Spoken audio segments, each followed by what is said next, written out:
Assalamu alaikum. Welcome to a new edition of Dr. Nutrition. Thank you so much for joining in.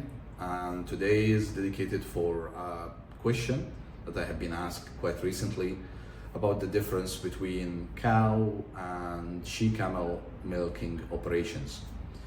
And I will get to give you guys a little bit more of an insight of what goes on in those two and the fundamental differences between those two operations. First, let's talk about the cow milk cycle. For example, the cow milk cycle is about 300 days. All of us know this. But for the camel, this cycle is 350 to 550 days of milk. So it's a long cycle. However, for the milk production, and this is the fundamental difference, milk production for cow per year, so it's literally high. So cow per day, it's like 40 kilograms of milk. Some producers can even get to a very high production, like 50. Some go toward 35, but generally you're talking about 10,000 liters per year or per cycle for cow. For camel, on the other hand side, the average milk production for she-camel is about 8 liters of milk. Some even produce about 6 liters of milk, so I just don't want to bum you guys. There's a huge difference between the she-camel and the cow from in milk production standpoint.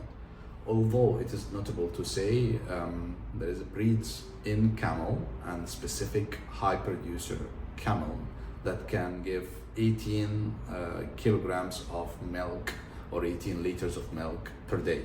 So this is a different story, but I'm just giving you the general view. The second difference we can see is related to the dry period. Dry period for the cow is 45 to 60 days. Dry period for the she-camel is about 90 days. So although many of the producers do not give the she-camel any dry period, but the dry period should be respected for the she-camel in order to increase the milk production and repair the other and allow for the she-camel to be able to really get to a higher levels of milk production for the next cycle. That's the second difference.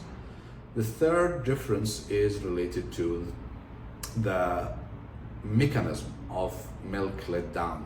So let's say it like this. What do I mean by that? First, okay, from the cow, for example, after a few days, she started calving. After a few days after calving, you can get the cow to go to the milking machine and start milking the cow, irrespective of the presence of the calf. However, for the she-camel, it's a very unique animal. You cannot get a she-camel to let down her milk, although the other might be full of milk, but she will not give you any milk unless she can physically see the calf or she can hear her calf. So that's really a point of struggle for many of the dairy farms, the dairy she-camel farms that we see. So that's a little bit of a struggle. I would say one additional point of differences is the maturity, the sexual maturity, or when is the time of insemination, let's say it like this. So for the cows, you're talking about 15, 18 months, okay? For the camels, it's a very, very long period. It's about 5 years, 4.5 at least. Okay, it depends which breed in the camel, but I'm saying general terms here, 5 years. So the cycle until you get to the first lactation is higher in the camel versus the cow. So that's some of the differences that I wanted to share with you guys. Next topic, we're gonna talk about difference in when it comes to nutritional differences between both, but this will be a different video. Thank you so much for listening in.